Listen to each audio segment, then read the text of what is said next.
Never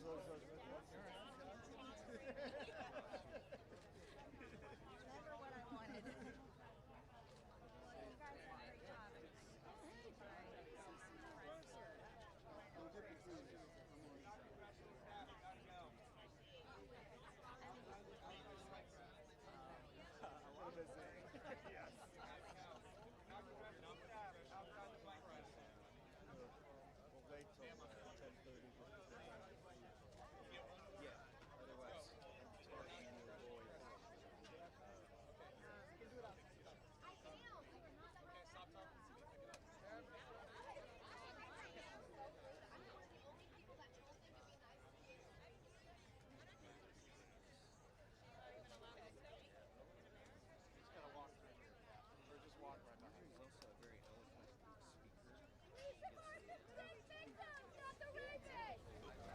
And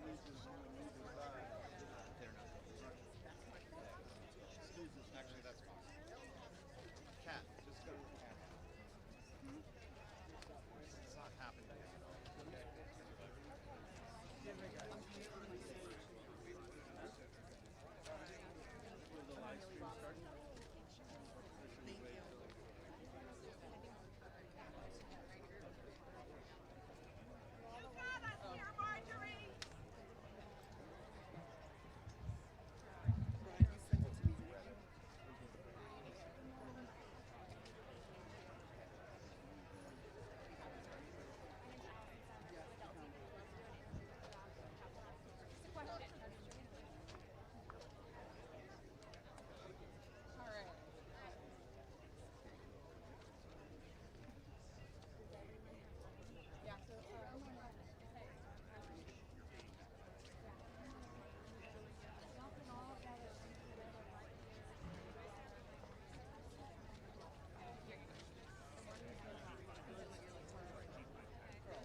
should we remove this one?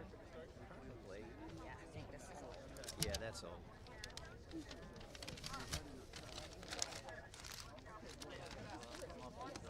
Smart. I'm telling you, you have done this.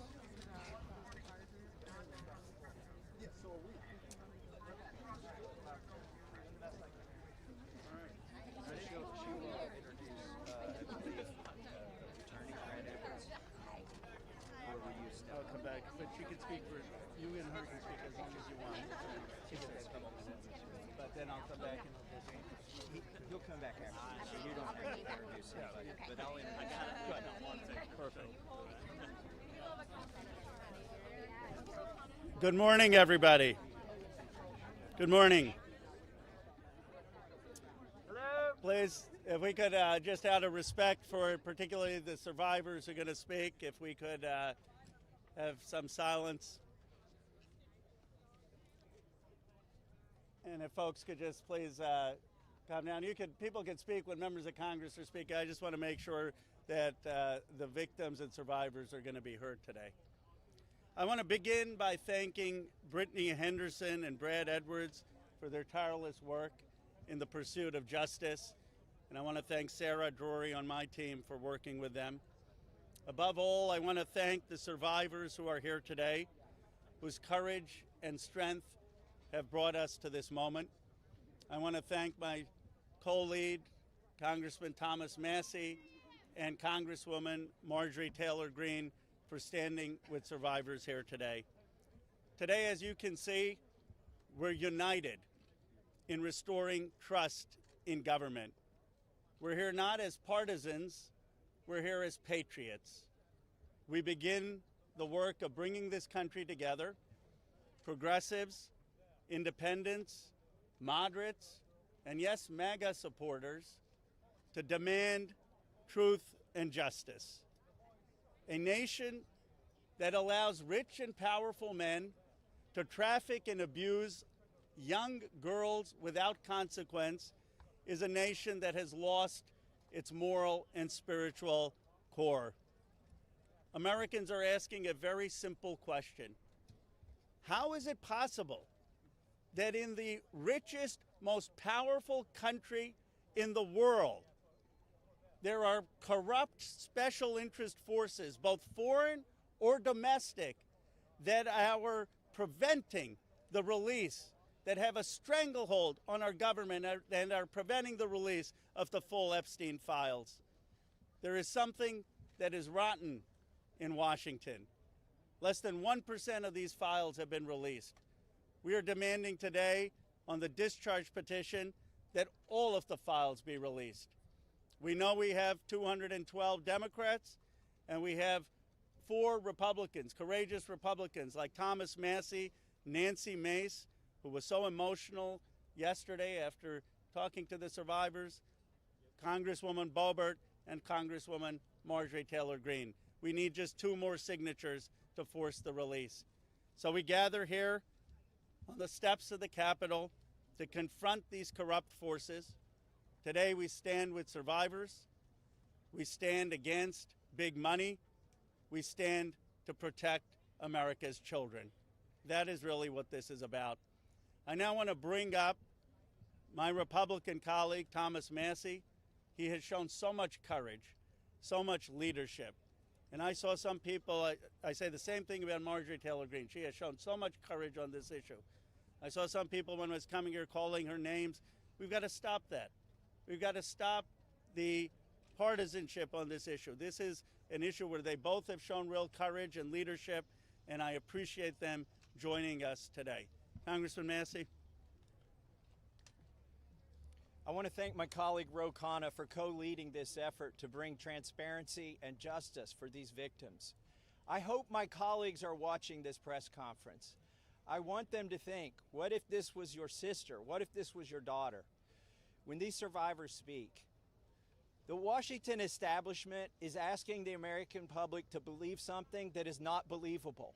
They're asking you to believe that 2 individuals created hundreds of victims and they acted alone, and that the DOJ has no idea of who else might have been involved, that nobody else did anything that rose to a criminal enterprise. The American people know that's not true.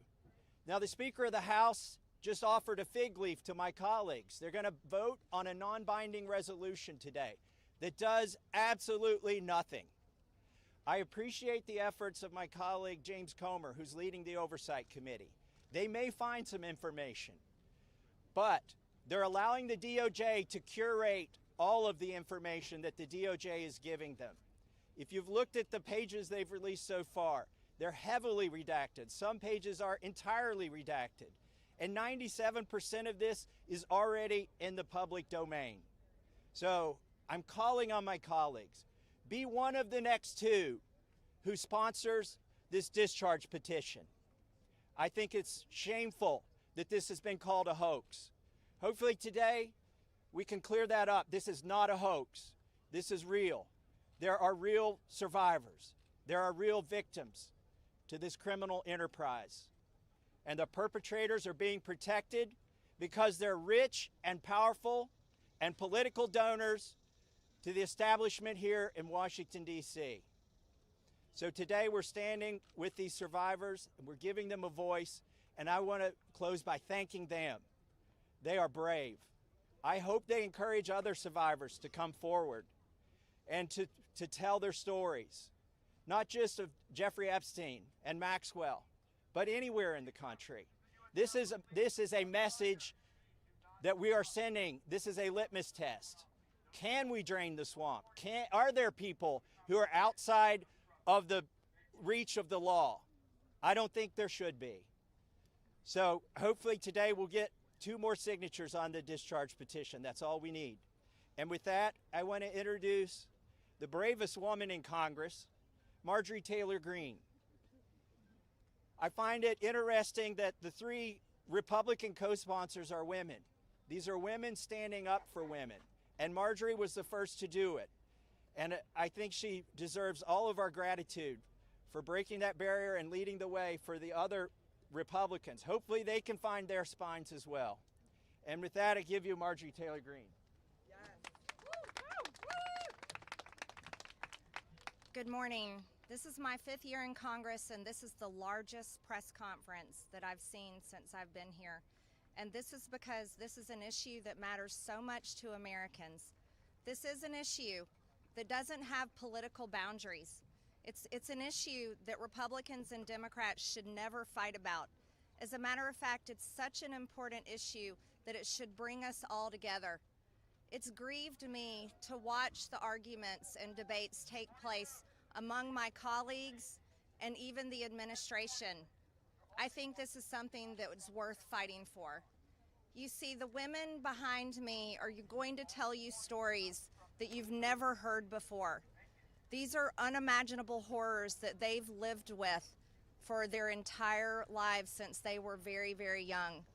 But these are also similar stories that many children, teenagers, women, and even men are enduring nightmares right now as we speak. You see, these women have been fighting since the 1990s. I heard one woman tell us yesterday since 1996. And they have carried with them shame. But I want to tell you something. The shame does not fall on these brave, courageous women.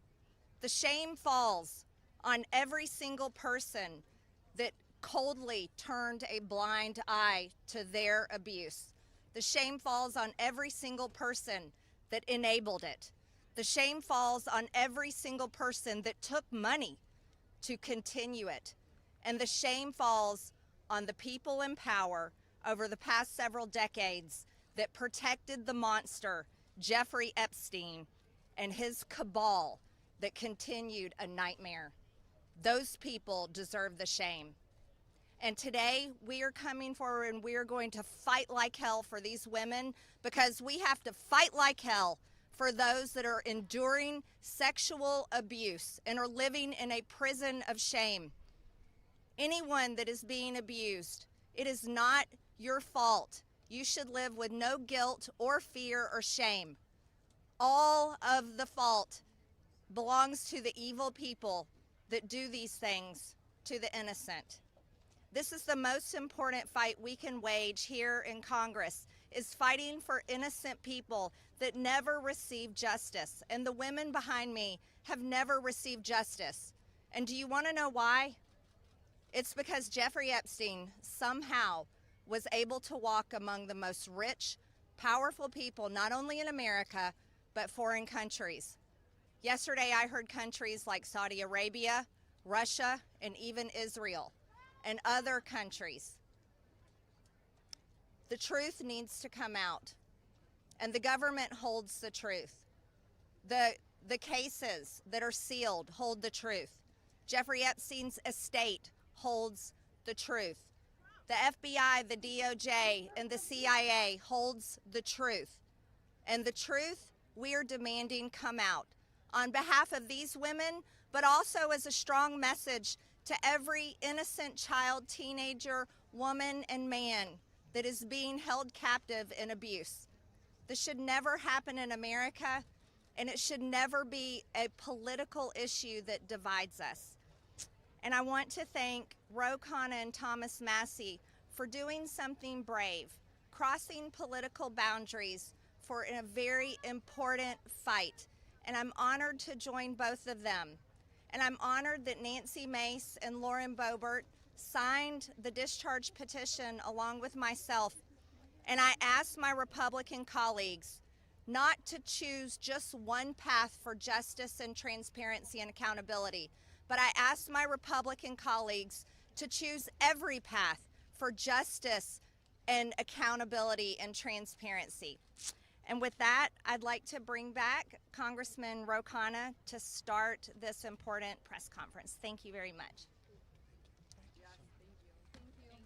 Thank you, Congresswoman Green, for your courage and for being here, and thank you again to Congressman Massie for co-leading it. I now would like to introduce two people who have been fighting this for decades.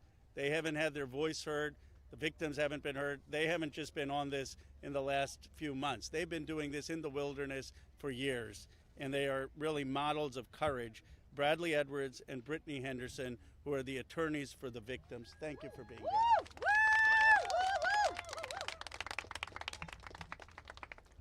Thank you, Roe and Thomas Massie. I really appreciate you putting forth this discharge petition.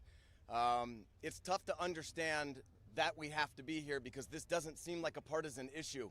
This is an issue, sex trafficking and sexual abuse transcends politics. We as Americans expect equal protection under the law, and there can be no doubt that Jeffrey Epstein received far greater protection than any of the victims that he abused for years. In 2008, Courtney Wild walked into my office because she was a part of a federal investigation into Jeffrey Epstein where all she wanted was the government to talk to her. Little did she know the government had worked out a secret immunity deal for Jeffrey Epstein, and we had to file Jane Doe's versus United States of America to prove that Jeffrey Epstein worked out an illegal non-prosecution agreement with the government. That was 2008. It took us 10 years battling the government pro bono for the judge to ultimately determine that the victims' rights were violated. The government has mistreated them after Jeffrey Epstein mistreated them. We then filed civil lawsuits against Epstein and Maxwell, which has resulted in her being in prison. Our civil lawsuits led to her prosecution. We filed lawsuits against Jeffrey Epstein, against his estate, and against two financial institutions, JP Morgan and Deutsche Bank, that proved that they knowingly provided the financial infrastructure for a sex trafficking operation. Unfortunately, all of the documents and evidence that we have worked so hard to gather hide behind protective orders, confidentiality agreements, and bank secrecy laws. That is why this discharge petition is so important. While we have seen the documents, you haven't. And when you see the documents, you're going to be appalled. And the American people deserve to see everything. When you sign this discharge petition, it should mean nothing is off limits. That means the documents in the possession of the CIA should be made available. Those in the possession of the FBI going back decades should be made available. The SEC, financial records in the possession of FinCEN should be made available. Everybody knows that evil flourishes in the darkness. Corruption flourishes in secrecy. It is time right now to make a difference for the women that are behind me right now. They have been courageous and fought through this whole thing. Whether you're a Republican or you're a Democrat, this one is an easy call. You're an American who cares about equal rights and equal protection under the law. If you care about these women, if you care about our country, and you care about this issue, this should pass with flying colors. I really appreciate everybody being here.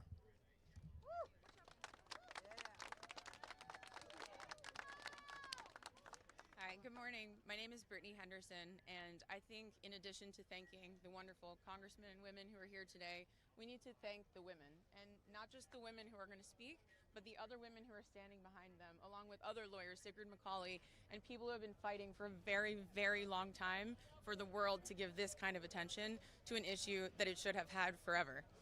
This administration has the opportunity to do what the past administrations did not do.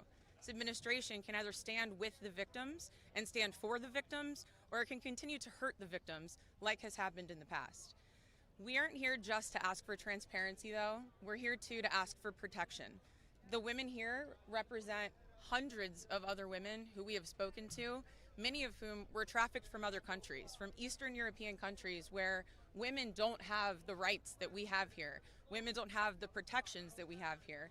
And those women are terrified that their names will be released in these files. The government won't know that they're victims to redact and protect them. So we ask that you please, whoever is going to be in charge of redacting these files and in charge of this transparency, do it in a way that protects the women brave enough to be here, but also protects the women who are terrified that every day when they turn the TV on, something bad is going to happen to them in Ukraine, in Russia, in whatever country they live in, because no one is listening to them there. So thank you for being here. Thank you for listening. And please protect these women while we seek transparency. Good morning. My name is Anushka DeGiorgio, and I stand before you today as a survivor of both Jeffrey Epstein and Ghislaine Maxwell. I want to thank Congressmen Massie and Khanna for their role in putting together this very, very important bill. Every day of this journey toward healing has come at a profound cost to my mental health. But I am here. I chose to come because this bill really matters. I speak today not only in service of my own recovery from trauma inflicted by Maxwell and Epstein, but to honor the lives, the courage and sacrifices of Virginia Giuffre, Caroline Andriano, and others who could not continue. Their voices mattered. Their stories must not be forgotten. Accountability is what makes a society civilized. Equal opportunity and equal consequence for all. Consequences are not about punishment alone. They exist to deter future harm, to protect vulnerable, and to set a standard of justice. If Ghislaine Maxwell were pardoned, it would undermine all the sacrifices I made to testify and make mockery of mine and all survivors' suffering.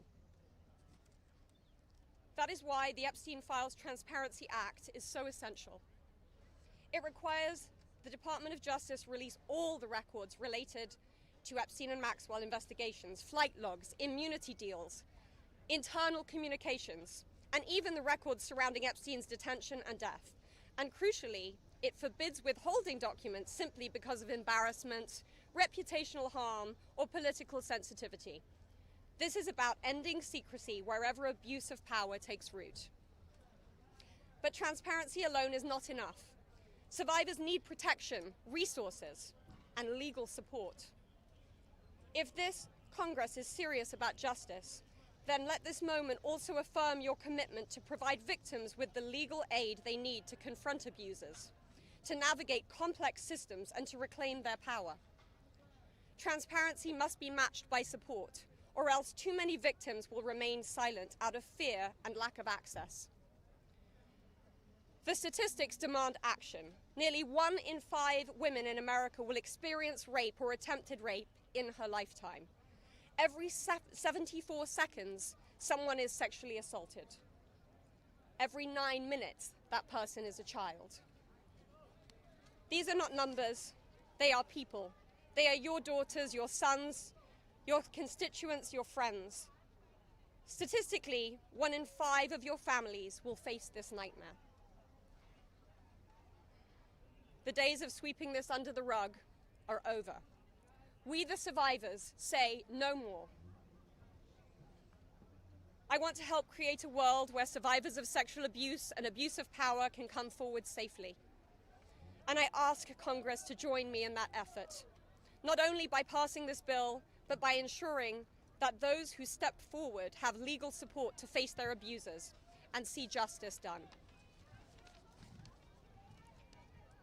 When Judge Berman gave Epstein survivors the chance to finally speak, the world listened. After so many years, survivors were heard. That moment was historic, and so is this moment. For me, the turning point was when I had my daughter, and on the day she was born, I knew I had a responsibility to protect her and to protect all children. I have to use my voice, the voice that had been silenced by fear and shame for so many years. Make no mistake, My polished exterior is a shield hiding a wound that still bleeds. But through this wound, I have found purpose. To be part of lasting change in how we confront exploitation and abuse. And to be clear, the only motive for opposing this bill would be to conceal wrongdoing. You have a choice. Stand with the truth, or with the lies that have protected predators for decades. I am no longer weak. I am no longer powerless. And I'm no longer alone. And with your vote, neither will the next generation be. President Trump, you have so much influence and power in this situation. Please use that influence and power to help us, because we need it now and this country needs it now. Thank you.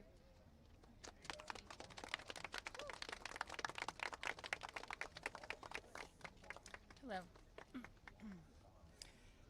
My name is Annie Farmer, and I was 16 years old when I was flown to New Mexico to spend a weekend with Epstein and Maxwell. That same year, 1996, my sister, Maria Farmer, reported what happened to me there, along with reporting her own assault at their hands and their theft of sensitive photos of herself, of me, and our younger sister that she had taken for her work as a figurative painter. I am now 46 years old. 30 years later, we still do not know why that report wasn't properly investigated, or why Epstein and his associates were allowed to harm hundreds, if not thousands, of other girls and young women. We have never been told whether those images were found when they discovered a large amount of child sexual abuse material on his property. As a psychologist, I understand that when the systems meant to protect us recreate the abuse cycle, the betrayal that occurs can be just as damaging as the original trauma. This happens when survivors of these crimes are not believed, when our well-being is not weighed as heavily as those who have more resources or more privilege, and when perpetrators of these crimes are given a platform rather than the survivors of them. For so many years, it felt like Epstein's criminal behavior was an open secret. Not only did many others participate in the abuse, it is clear that many were aware of his interest in girls and very young women and chose to look the other way because it benefited them to do so. They wanted access to his circle and his money. Their choice to align with his power left those of us who had been harmed by this man and his associates feeling very isolated. I could never have imagined being here today and this chorus of support that we have all received. I have been sent so many notes and messages from people with no direct connection to this case who've expressed their solidarity with us. And I believe that is because, in part, as Anushka explained so well, this is an extremely widespread issue of child sexual abuse, of sexual exploitation, of sexual violence. This affects almost every family in some way. From my conversations with women in these last few days and from all of the support that we've received, it's very clear to me that we are not going away, we are not going to be quiet, and we are not going to give up. And I ask the American public to stand with us and not give up. At a time with record high levels of distrust in our institutions and a perception that there are two Americas, one for those with power and privilege and one for everyone else, passing this Epstein transparency bill is one important step that can be taken to prove to Americans that the government does not side with sexual perpetrators. A thorough public review of this information is an important step in preventing the type of systemic failures that have occurred in this case and harmed all of us. An important step towards healing for those involved. Thank you.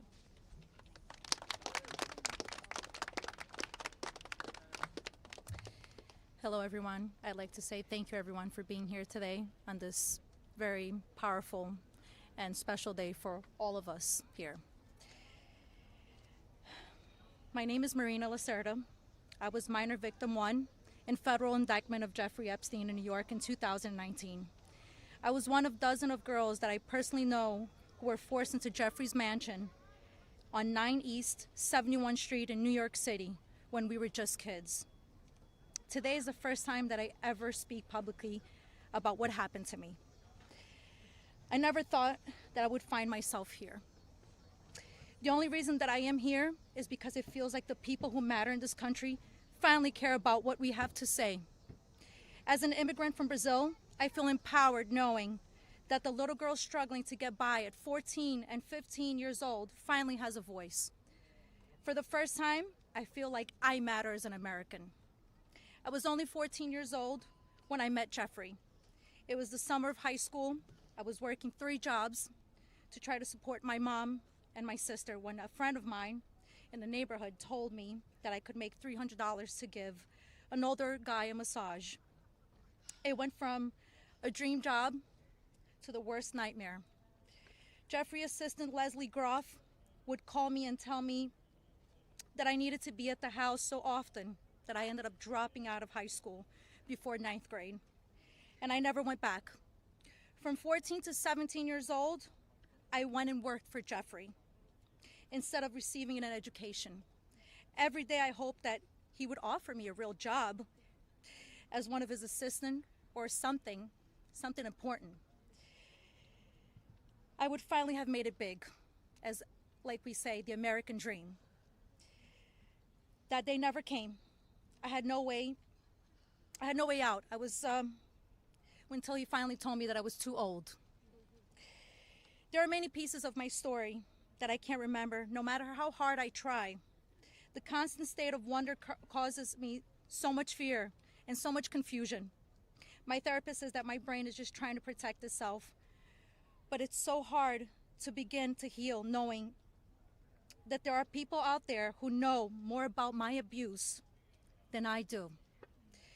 The worst part is that the government is still in possession right now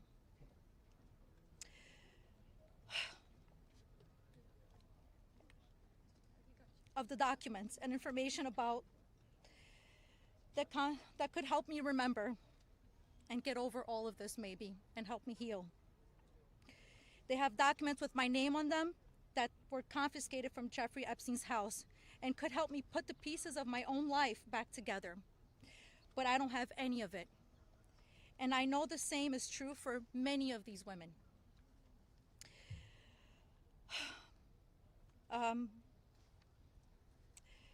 We are here to support this bill today, not only for transparency, but for the American people.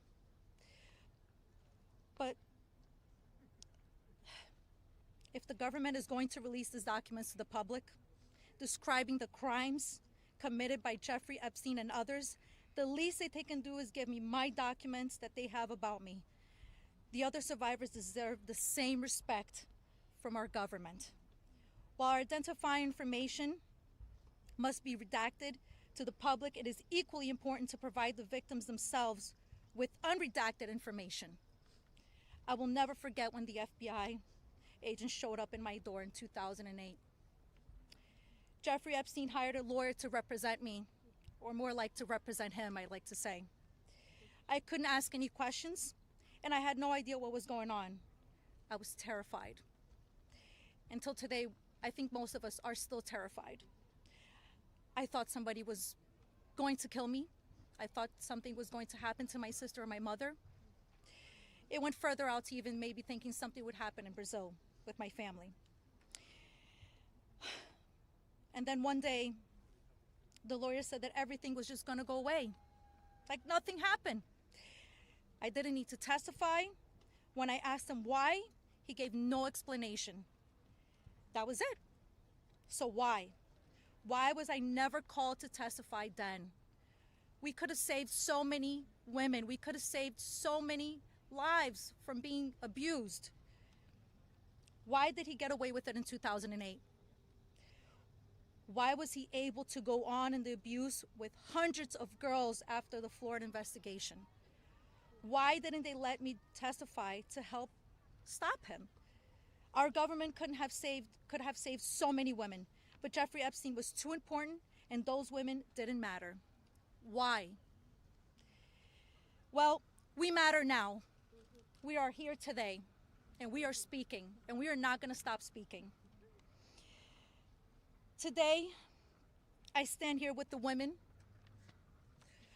who have really helped me to find the strength to come out and come forward to share my story for the very first time. Together, we are stronger than ever. While she may not be with us, Virginia Roberts, we will continue to use our voices to strengthen yours always. Thank you.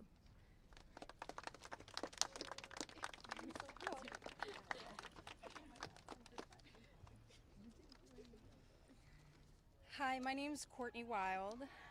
I just wanted to take a second and just have a moment of silence for all the women survivors that aren't here with us today, that passed away due to anxiety, depression, trying to keep up with this case. A moment of silence, please.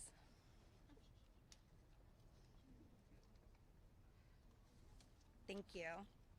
My name is Courtney Wild. I was only 14 years old when I was introduced to Jeffrey Epstein by a 13-year-old friend of mine. The details of the abuse that he inflicted on me for years is not important today. In 2028, I was cooperating with the federal government in the investigation of Jeffrey Epstein. They sent me a letter telling me to be patient because this was going to be a lengthy investigation, but at the same time, they refused to talk to me and tell me what was going on. So I hired an attorney, Brad Edwards, because I was hopeful to get some answers. When I walked into his office at 19 years old, Brad sued the government for refusing to tell me what was going on under the Crime Victims' Rights Act. The only reason anyone ever found out that the government had already given Jeffrey Epstein immunity through the non-prosecution agreement was because our lawsuit forced the government to tell us. Otherwise, nobody would even know that today. Sometimes it's hard to believe that I had to sue the United States just to learn that my abuser was given immunity. I started as Jane Doe, but I decided I was proud enough to take on our country, and I was on the right side of history. We fought the government for 10 years to prove that the government violated our rights as crime victims and the crime victims' rights in order to protect a pedophile. We had to win the 11th Circuit Court Appeals to force the government to turn over thousands of pages of emails between Jeffrey Epstein and the government. Those emails provided the proof that the government worked very hard with Jeffrey Epstein to violate our rights. Why? Why did the government work so hard to protect Jeffrey and not so hard to protect me and my other innocent friends? Why was Jeffrey so important to the government, and why was I so insignificant? Why did nobody but our lawyers care before now? It seems people have only started to care because of Twitter and politics. But I would like to say this has nothing to do with politics. This is not a blue thing or a red thing. This is an everyone thing. We can all agree on this. The injustice that has happened here. Multiple, over and over. Everybody that talks about this just seems to make it worse. We need transparency. It's time for us to see beyond the curtain. Why was Jeffrey Epstein so protected? Who is still being protected? And who protected them all, so the world can understand how Jeffrey was able to abuse so many of us for so long. I was lucky to have Brad Edwards, Brittany Henderson, and Paul Cassell take on my case pro bono and fight fearlessly over 20 years' time. I would like to thank them, and I'd also like to ask the Trump administration to please sign off on the Crime Victims' Rights Reformed Act, the Courtney Wild Crime Victims' Rights Reformed Act that's we're trying to get passed here so we can close the loopholes in the CVRA case that Epstein's attorney used to their benefit to get away with this. Thank you so much.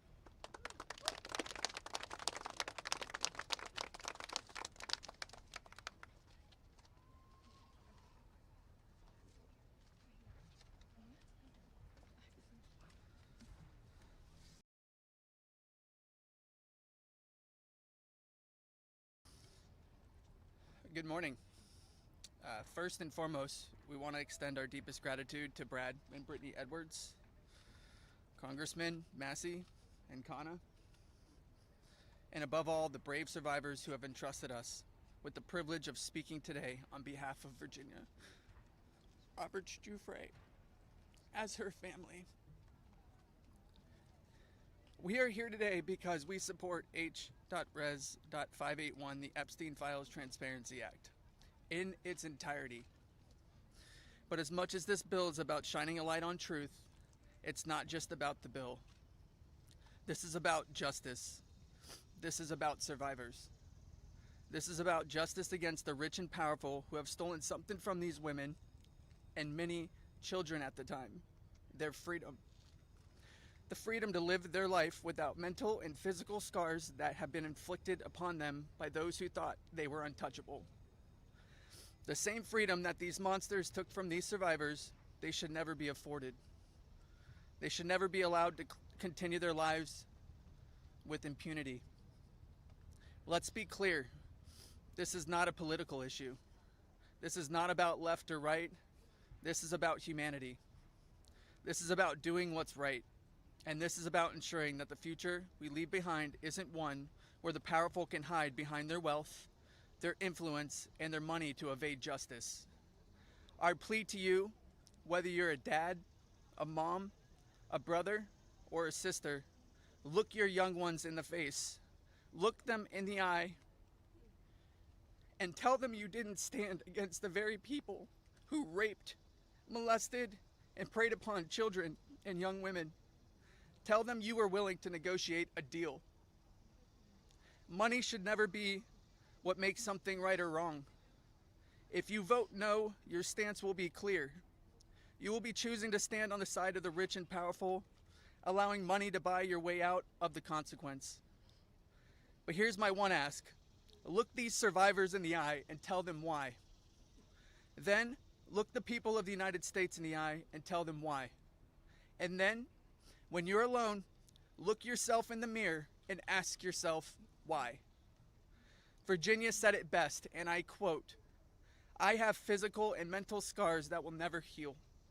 I have memories that will never go away. They say time can heal, but this won't. Not until the justice system makes an example out of these people with so-called privileges. I just call it money. The only time I can begin to heal is when their freedom is taken from them, just like they did to me and literally thousands of other victims. The survivors of this horrific abuse are watching. The American people are watching. And history is watching. Which side will you be on?" Thank you.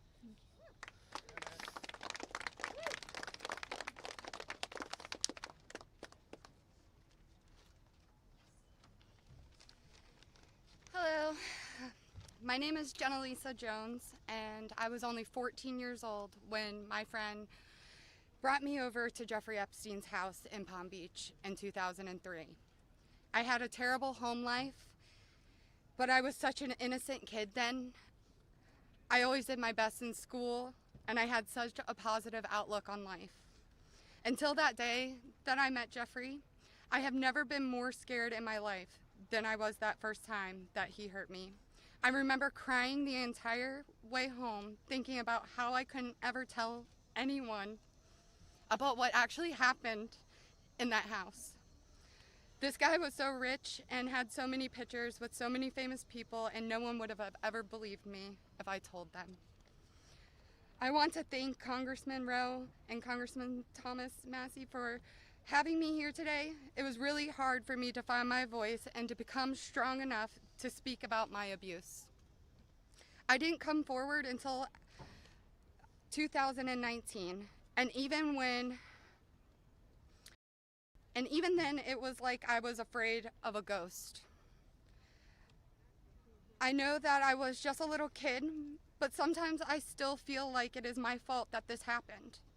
Being given the opportunity to speak at the United States Capitol building about something that is so important, not just to me and the women before you, but to the entire country.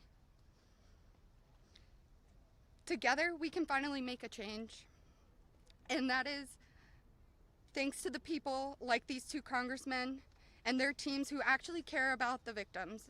If you are a member of Congress and you are listening to all of us speak here today, please really listen to us. Please vote for this bill to be passed. Please recognize how important it is for transparency relating to Jeffrey Epstein. Whether you are a Democrat or a Republican, this does not matter. This is not about sides. You are an American, and you are a person who has chosen to serve in an elected position to stand up for those you represent who cannot always stand up for themselves. We are those people. We are the Americans that you promised to protect, and we need your help. Please, President Trump, pass this bill and help us. Make us feel like our voices are finally being heard. Thank you.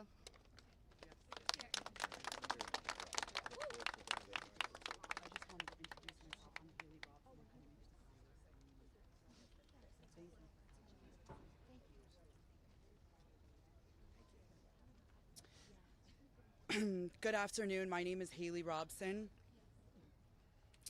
I was a 16-year-old high school student athlete who made good grades and had high aspirations for college when I was recruited and asked by a classmate of mine alongside with a 20-year-old male if I wanted to give an old rich guy a massage. But what high school girl would not want to do that? That day changed my life forever. And when I got into the massage room, Jeffrey Epstein undressed and asked me to do things to him. My eyes welled up with tears, and I have never been more scared in my life. When it was over, he paid me $200 and requested in exchange that I bring a girl each time to make another $200. I told him I did not want to do that, and then he gave me an ultimatum. Either you come here and massage me when I call you, or you bring me friends of yours to massage, and I will give you $200 per girl for each time she comes. I felt and hoped to never hear from him again, but he called me every day. He was so wealthy and powerful, and he would not let me go. I felt I had no choice. If I disobeyed him, I knew something bad would happen. So knowing I did not want to be sexually abused, I started to bring him other girls from my high school, and he paid me $200 for bringing them. I just hoped each time it would be the last time. One day, the stepmom of one of the girls brought him and called the police on Jeffrey Epstein. The police then called me in for questioning. I had told them the truth despite the fact that I was a teenager and a minor, and I was able to tell the police the names of all the other victims. The police treated me like a criminal. I had, by this time, had turned 18. I had been with Jeffrey since I was 16 and for 2 years. So they had told me So they told me I was going to be arrested. My name was then distributed to the press as a co-conspirator of my abuser, who I detested. My entire world was crashing in around me, and I started being threatened and bullied, till this day still receiving death threats. I was singled out and for many years had to suffer a smear campaign of lies about me because of the way that I was portrayed by the press. The press made me out to be a predator when I was just a 16-year-old little girl who was sexually abused by a powerful man and an evil man. For years, I had no friends. My boyfriend was murdered, and there was nowhere to turn. The government, after investigating more, learned that I was true a victim, but the damage was done and it was too late. There was no way to undo the harm the press had caused me. In 2019, I met Brad Edwards and Brittany Henderson. They changed my life, and they believed in me and have helped me to finally heal. Healing is a process, and I may never get there. But the passage of this bill requiring the government to produce all the evidence that it has gathered on Jeffrey Epstein and Ghislaine Maxwell is a huge component of healing for me and for the many other women who have suffered for so long. For many reasons. First, we and the rest of the world need answers. Why was he so protected? And why didn't anyone ever care to stop him? It doesn't take a brain surgeon to know that if he is spending thousands of dollars a day paying high school girls he abuses and had a lot of access to cash. I learned through my attorneys in the JP Morgan class action case that there were years when his staff withdrew over $1 million in cash a year. Was that not a big enough red flag? There were wire transfers to other victims, and the government did not protect us. The banks did not protect us. So lift the curtain on these files and be transparent. Every single time a new conspiracy gets circulated in the media, whether he is still alive, what powerful person had him murdered, who was on the Epstein client list, and there are names going around on TikTok and Instagram, we, the survivors, are suffering severely. We take our kids to school and everyone is talking about it. We can't read the news or do anything without hearing crazy stories that are only able to live on because the government continues to hide the evidence and the truth. So people just make up stories. Those stories hurt. They hurt real people who have already been hurt. And we have lost so many Epstein victims to suicide, and maintaining the real truth in secrecy only allows for conspiracy theorists to tell lies that drives up our anxiety and fears and will continue to lead to more pain, more suffering, and honestly, more deaths of innocent victims. It's time you do is right by us. Unseal all the documents. We are requesting transparency, and I am requesting every congressman and woman that goes against this bill be outed. I want to know. Thank you.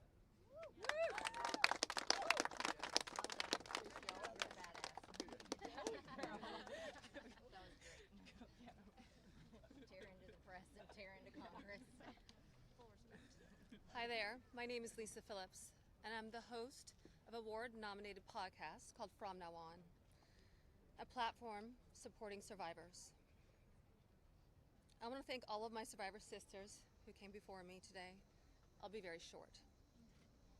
In the year 2000, I was taken to Jeffrey Epstein's island while on a photo shoot on a nearby island. And what I experienced there was a glimpse into a very dark and disturbing world. For years after, I tried, but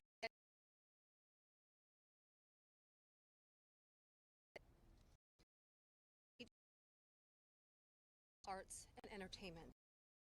This did not just happen to underage girls. In New York City, hundreds of young, ambitious women were abused by him. Epstein was not just a serial predator, he was an international human trafficker. And many around him knew, many participated, and many profited. And yet, he was protected. So I stand here today for every woman who has been silenced, exploited, and dismissed. We are not asking for pity. We are here demanding accountability, and I'm demanding justice. Congress must choose. Will you continue to protect predators, or will you finally protect survivors?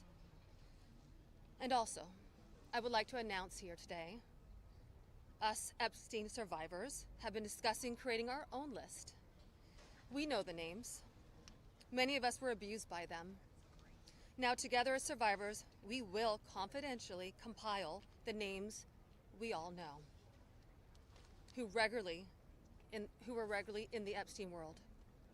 And it will be done by survivors and for survivors. No one else is involved. Stay tuned for more details.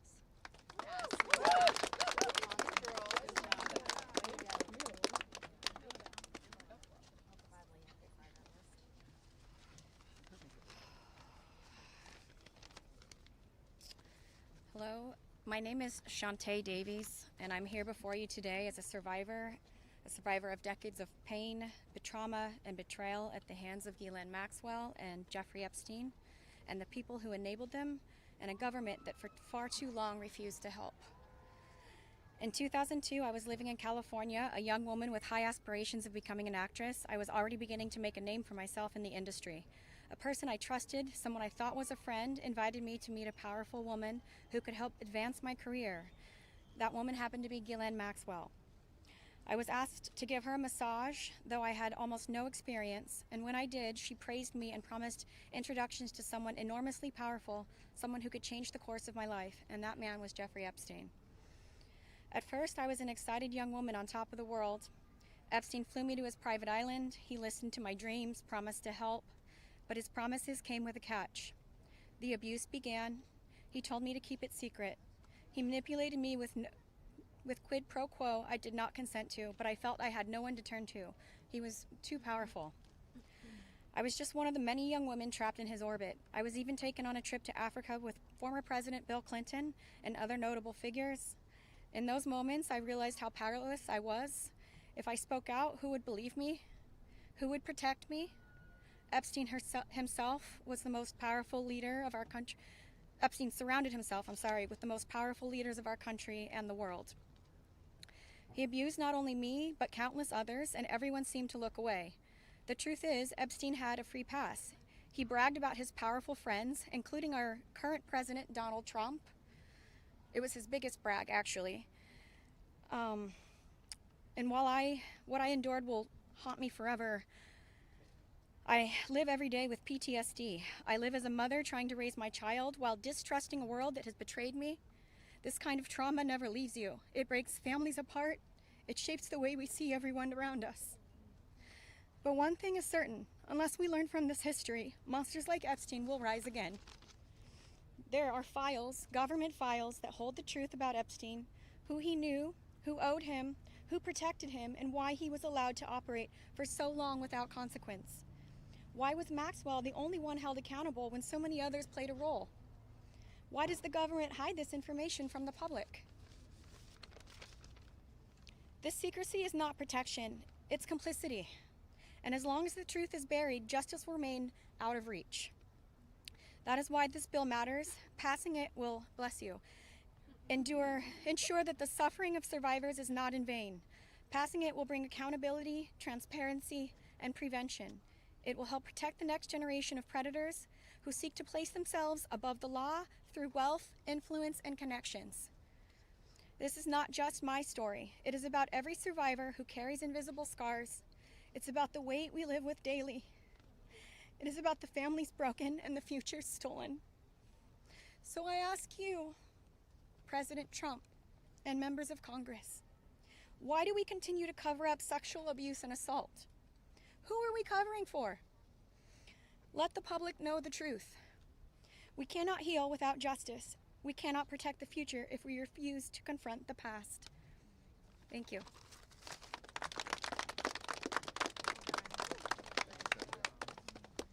Let's just give a round of applause for all the courage and strength that the survivors have shown. We now will take a few questions. You can always get Congressman Massie, me, or Congresswoman Green in the hallways and other places. If you have questions for us, that's fine. But I wanted to see first if you have questions for the lawyers and the survivors, and Brad will facilitate any of the questions to the survivors. Yes? Yeah. This question would be for the survivors, Mr. Edwards. The president has said that this Epstein issue is a hoax, is the words that he used. Can we get your reactions to what you think when you hear him say that? I'll answer that. Mr. President Donald J. Trump, I am a registered Republican, not that that matters because this is not political. However, I cordially invite you to the Capitol to meet me in person so you can understand this is not a hoax. We are real human beings. This is real trauma. What does it feel like emotionally to hear that? Devastating. It's being gutted from the inside out. Not that I would know what that feels like, but I imagine it's the anxiety buildup with the depression and the survival mode, and then your nervous system goes limp and ironically is shot, and it feels like you just want to explode inside because nobody, again, is understanding that this is a real situation. These women are real. We're here in person. To say that it's a hoax is just not. Please humanize us.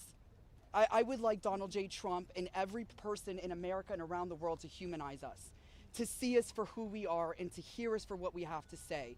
There is no hoax. The abuse was real. Now, what goes on behind closed doors, I can't speak for that. What happens around the world politically, I cannot speak for that. But I am here with all of these women, including our attorneys, and I would be more than happy to meet with him, and I will meet him halfway. Ms. Edwards, I wonder if any of the victims could respond to the news from recently about Ghislaine Maxwell being transferred to a lower security prison in the aftermath of speaking to Todd Blanche. You want that one? There you go. About her transfer to Oh, yeah. I'm happy to speak to that. we were horrified to learn that she had been transferred to a prison camp. She is someone who was found guilty by a jury of sex trafficking.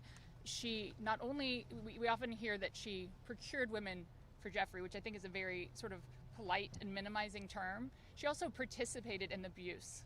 She was a major architect of the scheme.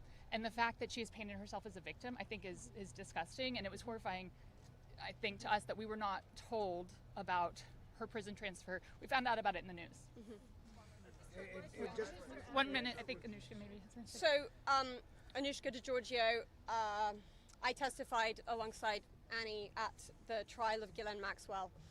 I was horrified when I found out not only had Ghislaine Maxwell been transferred to what's called a low security. It's really is like a holiday camp, and then afterwards I got a notification from the Department of Justice telling me that this was going to happen, when it had already happened. This woman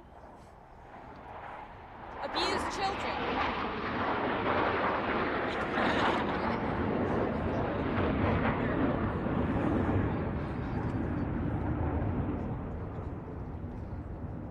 I was abused by Jeffrey Epstein and Ghislaine Maxwell for over 10 years. Ghislaine Maxwell was present for some of my abuse at the hand of Jeffrey Epstein.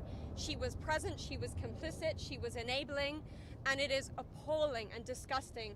And it's one of my worst nightmares that she not only be transferred, but at the possibility that's very much going around that she might be pardoned. This is not okay, guys. This is not okay. And I just want to add that I think it sends a very dangerous message to our country, to the young people in our country, that someone that we all know is aware of these crimes could be given a pass. And just for the last one, the last survivor who just spoke, the last survivor who just spoke, she said that Epstein would brag about her relationship with Donald Trump.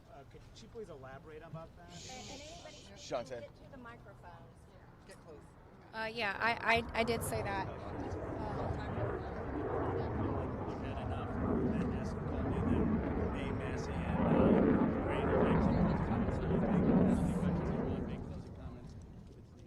My first trip to the Palm Beach residence, I drove there from the airport with Ghislaine Maxwell, and Jeffrey and Ghislaine were always very boastful about their friends, their famous or powerful friends, and his biggest brag forever was that he was very good friends with Donald Trump. He had an 8x10 framed picture of him on his desk with the two of them. Like, they were very close. Go ahead. What? One second.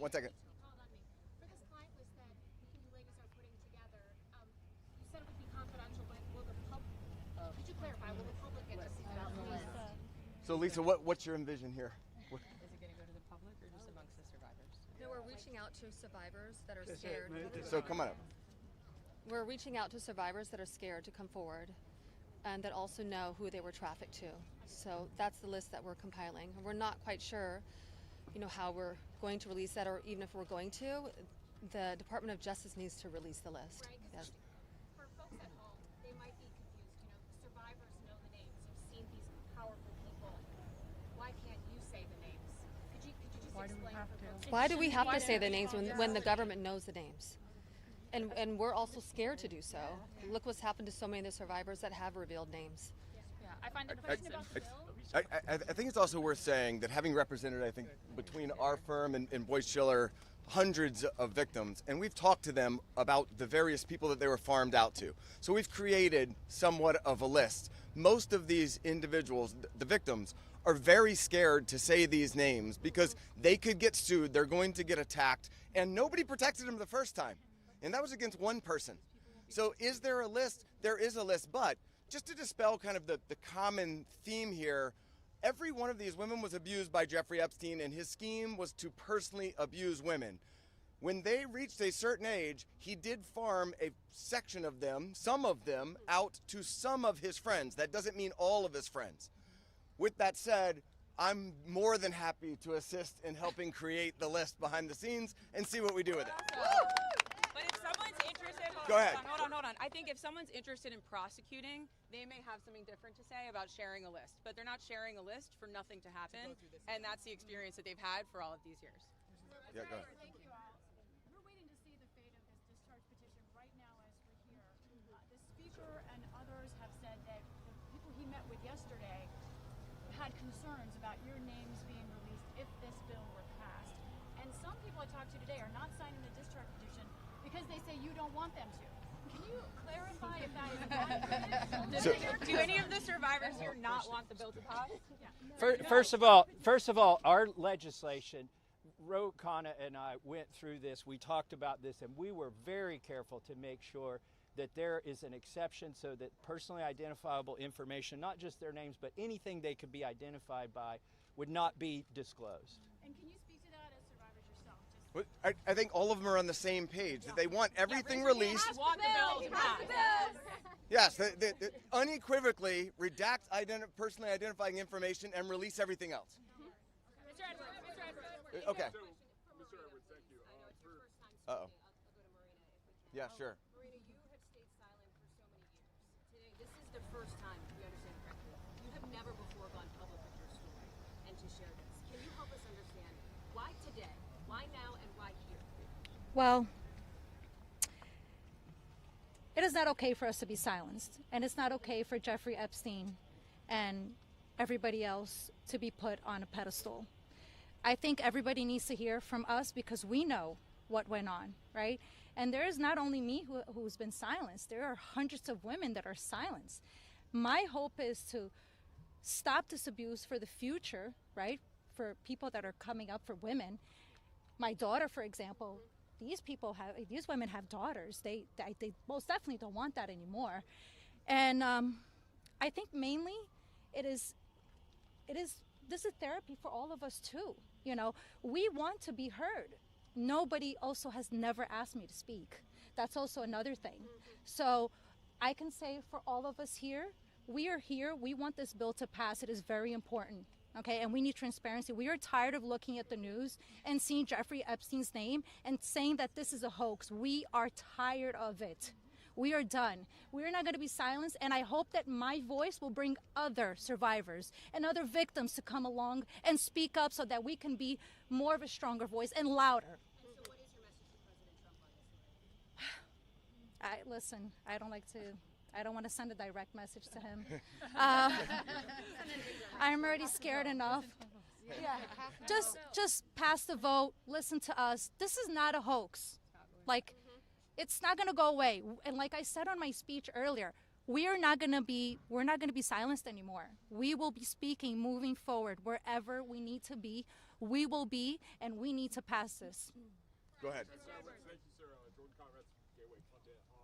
For years we've heard that there's an Epstein client list or some kind of list. Now we hear from DOJ that there's no list. Question for all the victims. What do you guys think? I know you're working on your own list, but do you believe that Jeffrey Epstein had a list? Yeah. So there's not a list. So here's what it was. Just like you heard everybody today, Jeffrey Epstein created through an organization of enablers, of people that were on his payroll. It was a complicated scheme where others should still be investigated because they helped to enable him and operate this scheme. Without those people, he could not have done this. But the purpose was for him to personally abuse people. With that being said, certain of his friends, he farmed out certain of the women that he was exploiting too. But that wasn't the primary purpose of that scheme. And I don't think he wrote the names of those people down. There's not a list of, hey, here's all of the people that I sent females to. That's just not how that organization worked. Mr. Edwards, Agreed? Is there any evidence that Jeffrey Epstein was involved with or tied to the CIA or a foreign intelligence operation? I think that the safest thing for me to say is all files should come out, whether it is with the CIA, FinCEN, SEC, FBI. I'm not just making these up haphazardly. I'm giving you a roadmap where to look. So if this bill Go ahead.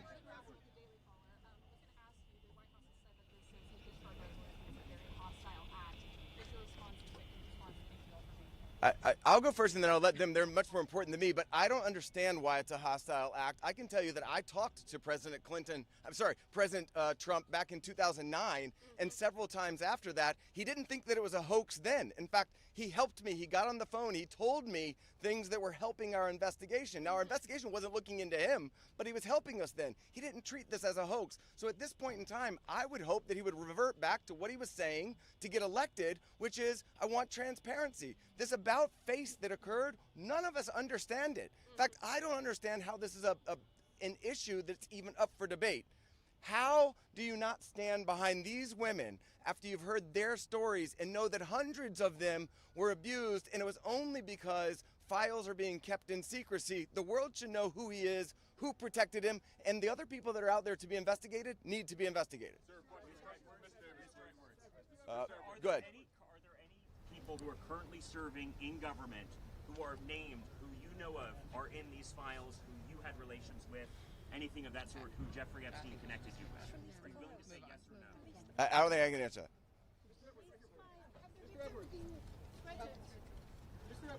Sorry.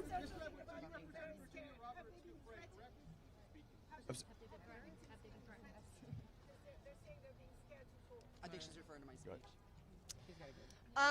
Hi, Anushka DeGiorgio. I have been threatened. I was threatened by phone. My daughter was threatened when I was volunteering to participate in, by means of being a witness in a civil lawsuit that Virginia Giuffre was bringing against Ghislaine Maxwell.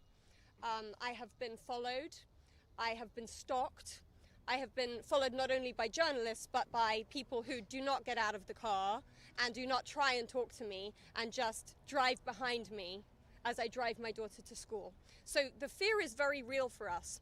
I have also been in multiple situations with both Jeffrey Epstein and Ghislaine Maxwell, where they have been direct and indirect about implying and saying that if I was to talk, if I was to bring any kind of trouble, then there would be severe consequence, including death. And just to add to that, Maxwell also threatened my sister Maria Farmer. When the FBI did nothing about her initial report, we did. She reported individually at that time, and then in 2002, we spoke to a reporter at Vanity Fair, telling our stories, fearful that perhaps other people were being harmed. We were not. We believed that was going to make a difference. We believed that would be put in print, and that story was crushed. And it was because of their power, and the message that we got from that was direct threats from Maxwell to my sister about her well-being and her safety and that of our family. So I think many people have similar stories of threats. That has been a very real part of this case. Go ahead, over here.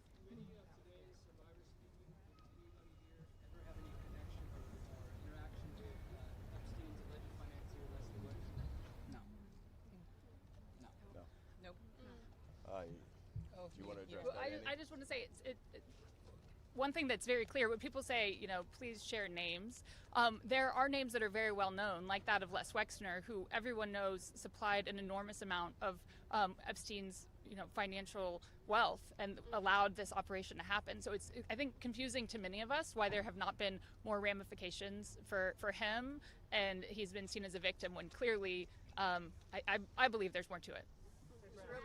But, yep. So you represented Virginia Roberts for years. She eventually had to recant the allegations that she made against Alan Dershowitz. She alleged that We're not talking. All right, next question. Next question. Thank you. Who's next? Why is it that she should be? Yeah, no, we're not answering your question. Anybody else?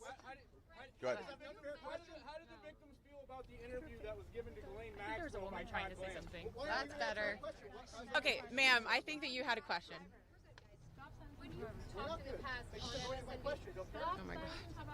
MSNBC, about the existence of the Epstein birthday book, have you yourself in the course of litigation seen it? I don't know that we're able to reveal what we've seen and what we have not seen by way of protective order, but my point being in that circumstance was, if anybody wants answers, there's an easy place to get it. I told you where to get it. I said the estate of Jeffrey Epstein has it. Serve a subpoena on them. They'll turn it over.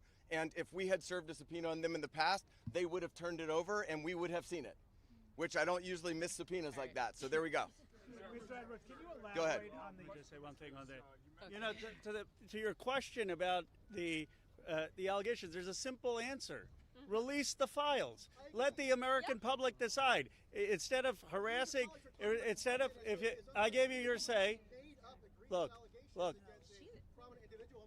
You're hired by Dershowitz. But,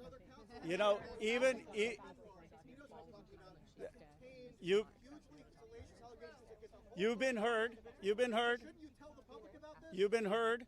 And even Alan Dershowitz says to release the files. Release the files. That is the answer, and that's what we're here for. And that is the. Yeah. You gotta go. You gotta go. Can you elaborate on the Sorry.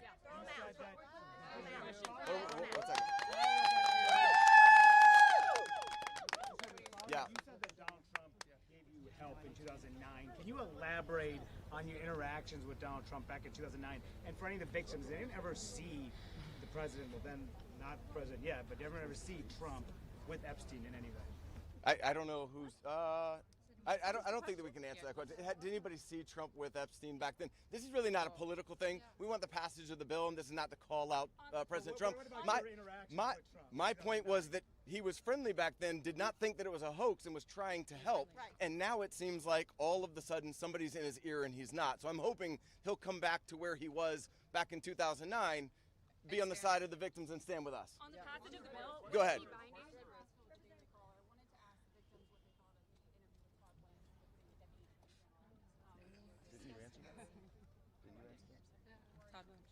Do you want to answer it? Teresa will step up. I would, Teresa J. Home. Happy to speak on that because what I will say is she got this airtime and platform. Her voice was elevated way before our voices were elevated here today. And that same calm, manipulative voice that she had so polite there that day with Todd Blanche was the same polite, coercive, manipulative voice that I heard as she was grooming me to then send me off to the home of Jeffrey Epstein where he would assault me. So that's what she was doing for hours, speaking with me, building relationship with me, building trust with me, allowing me to believe that I was going to get this job, a dream job that I had been recruited from my college, flown across the country from Los Angeles to New York City to interview, so I thought. So her voice that day was the same voice that sent me off to a monster. So nothing can be believed from what she says because she's been charged with perjury. I myself could sit there and listen, and as I did, I sat there and listened to this woman's voice lie. And there was no pushback from Todd Blanche because does he even have the facts to be able to push back on her? Yeah. We could sit there and push back. Why didn't we get to attend that? Why weren't we there that day? Or why wasn't even one of us consulted prior to that day in that meeting? And why on earth has she been moved from Florida to her, it basically is prison spa. I mean, let's be real. None of us were consulted. I found out, just like everyone here found out, through the media, through all of you. We found out about Ghislaine's transfer. So I'm very angry to sit there and listen. The feelings that come up listening to this woman's voice is repulsive. Yes, I would say it's triggering. We all work very hard on healing, and it still gets to us after 2 decades. That's a very long answer, but it's repulsive to sit there and listen to her voice in her interview. Can we take two more questions? One over here.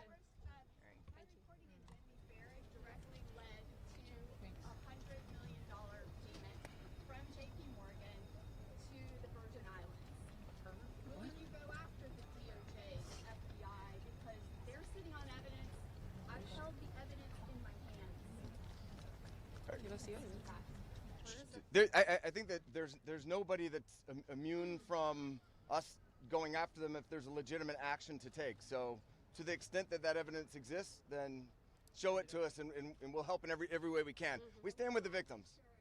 Okay.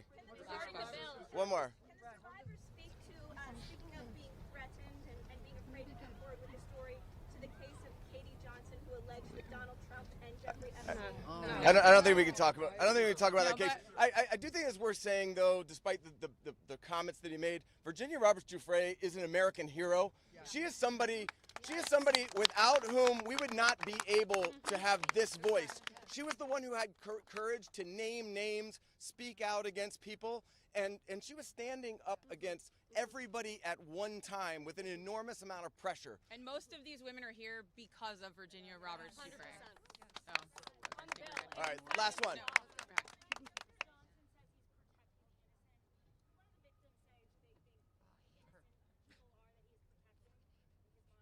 Clearly not us.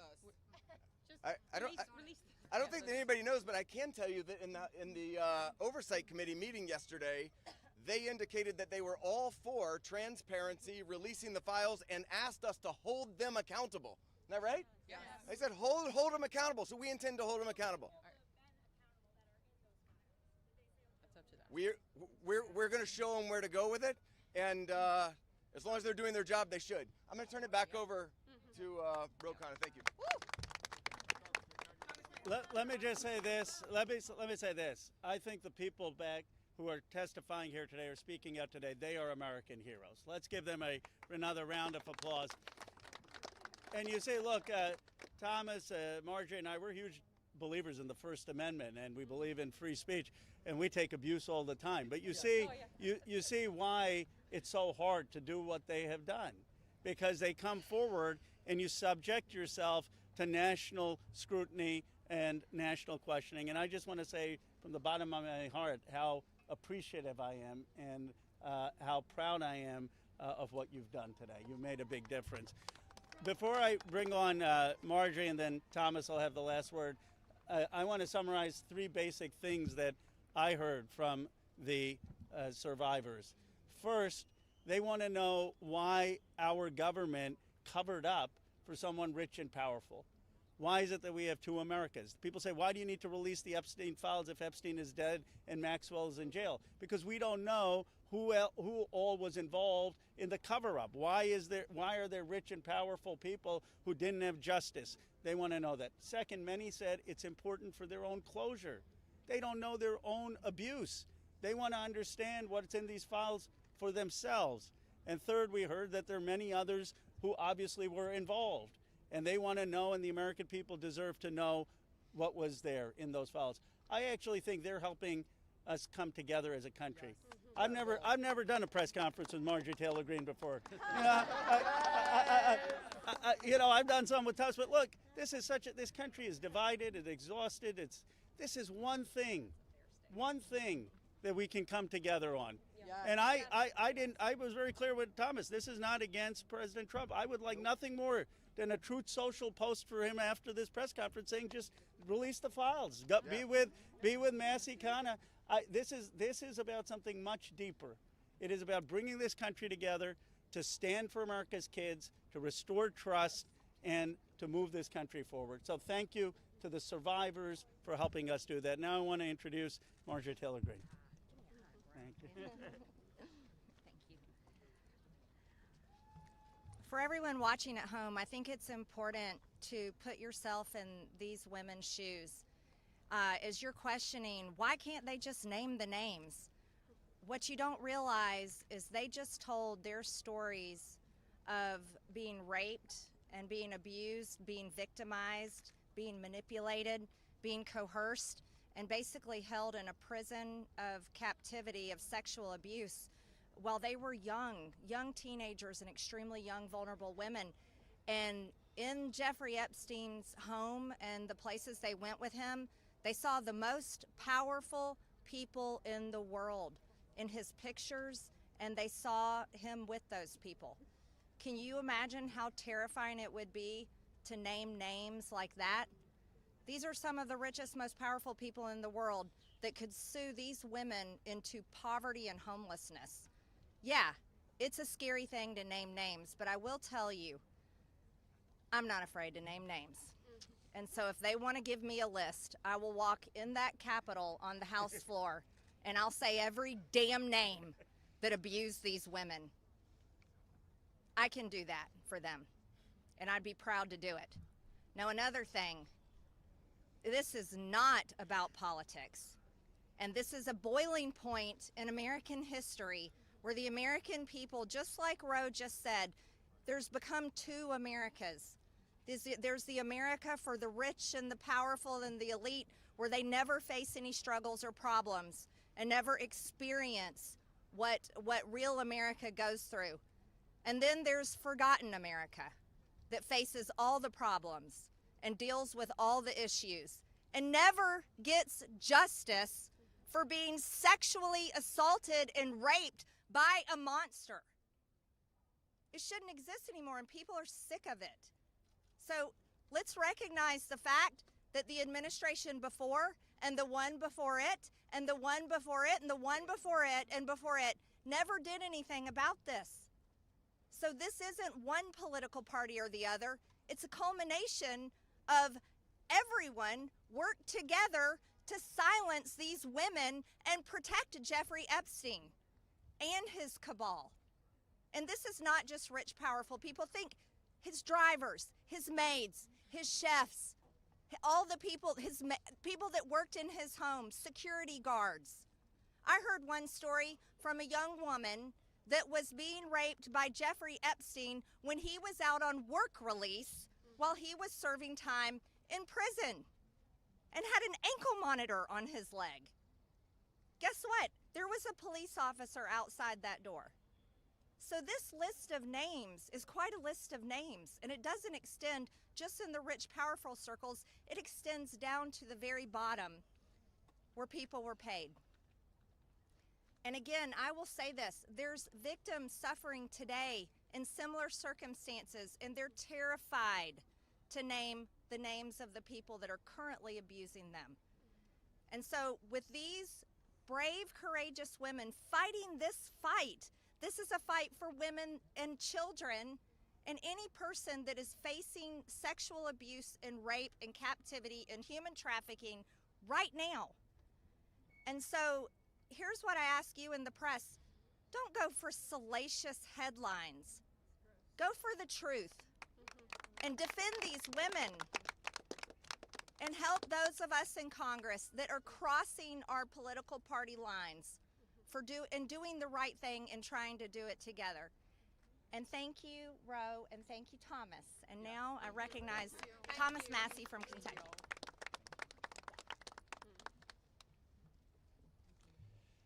Well, there's three branches of government, and we're supposed to keep each other accountable. And that's what we're doing here today in the People's House. We're standing in front of the People's House with real people, not a hoax.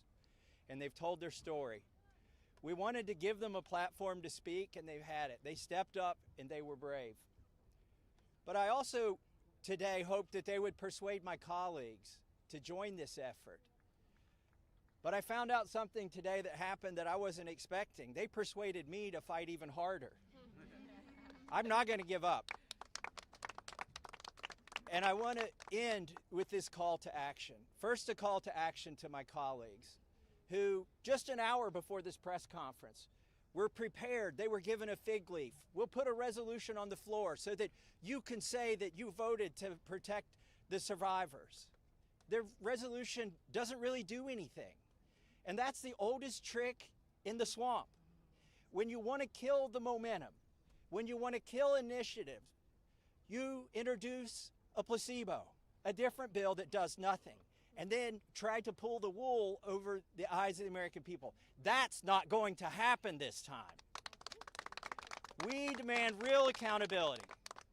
I encourage my colleagues, please, there's over 200 Republicans who have not signed this discharge petition.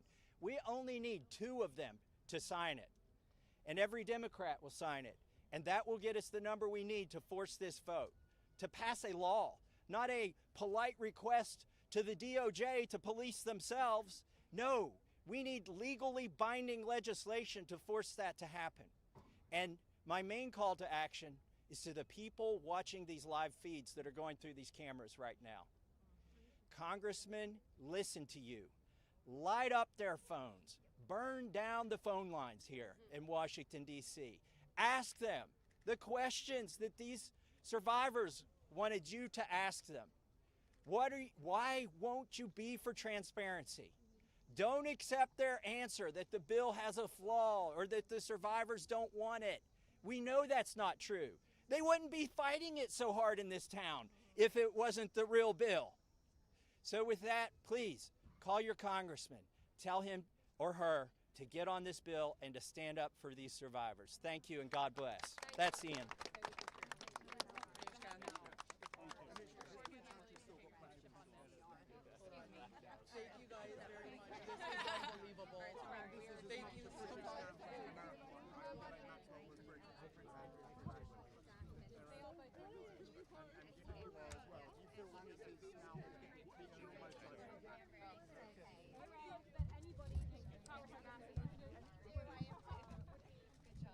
Congressman Massie. Congressman Massie. Yeah. Are there any Republicans that you might know about marijuana? And why are Republicans so apprehensive to just move forward? Yeah, they've been threatened by the White House, which has done a 180. The lawyer here said he would like for the president to go back to his position 9 years ago. I'd like him just to go back 9 months ago to his position. Thomas Massie, what's some of the kickback you're getting back from your colleagues? What are some of the reasons why they don't want to endorse this? They're being threatened. I mean, look, I've got $2 million of ads running against me back in my district, and it's funded by 3 billionaires. One of them's in Epstein's Black Book. I mean, this is what happens. Your consultants, your political consultants will abandon you when the White House gets mad at you. The speaker will block all of your bills. They'll shut down your fundraising. This isn't political, but it is. I mean, the opposition to this is very political. What's your impression of the White House seeming to whip against this vote so actively? I have no idea why they're doing it, other than I do believe they're trying to protect some people who are rich and powerful and connected, like Republican donors. What about Speaker Johnson, his efforts as well? He's just doing what the White House is telling him, frankly. Yeah. He was for transparency for about 24 hours, and then he got tuned up by the White House. What would you say to the 200 Republicans? Have you had a chance to look at the Ehud Barak emails that were leaked over the last week? I saw some of those. And Jeffrey Epstein's involvement with the app known as Carbine, which is currently rolled out in 23 states across the United States? I'm not that familiar with that. I'm spending most of my time trying to pour through the 35,000 pages that were released yesterday, and what I've found out are pages completely redacted, entire flight logs completely redacted. So this is a non-release, and the danger that Republicans are running, particularly the administration right now, is recreating the debacle that the Attorney General Bondi had when she gave out the binders, and then everybody took them home and found out it was information they already had. What we need from this oversight committee investigation are criminal referrals. Otherwise, it's just an exercise in paperwork. What do you say to the voters essentially that you are not backing down and this issue is not going away?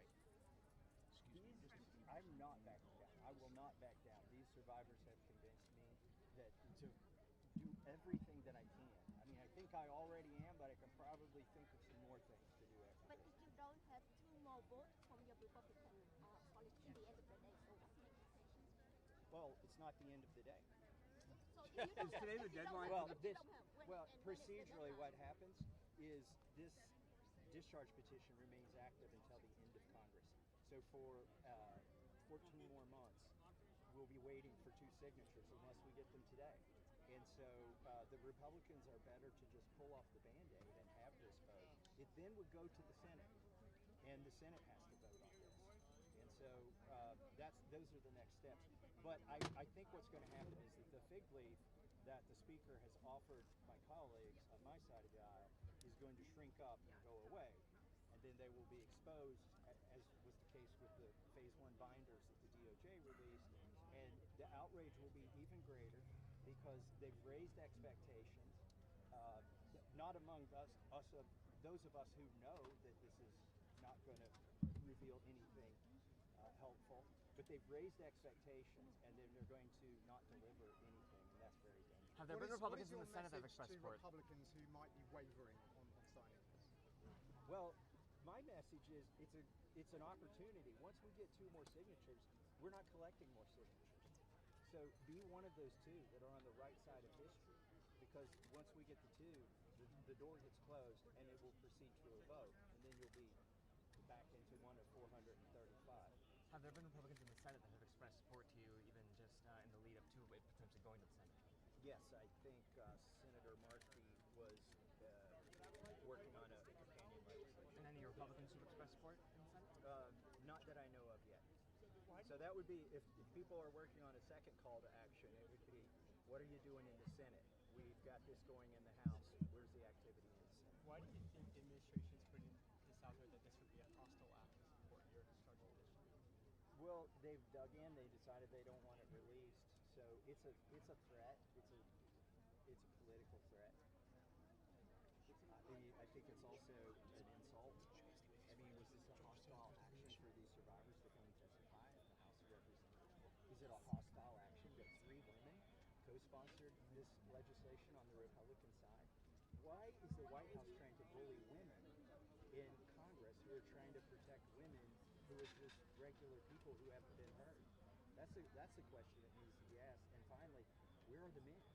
We're the men on the Republican side of the aisle. They need to step up and just basically tell the White House, look, I support your ideology at the White House, but on this issue, you're wrong. 80% of the base, 80% of the people who elected Donald Trump want these files released, and the other 20% aren't paying attention to the issue.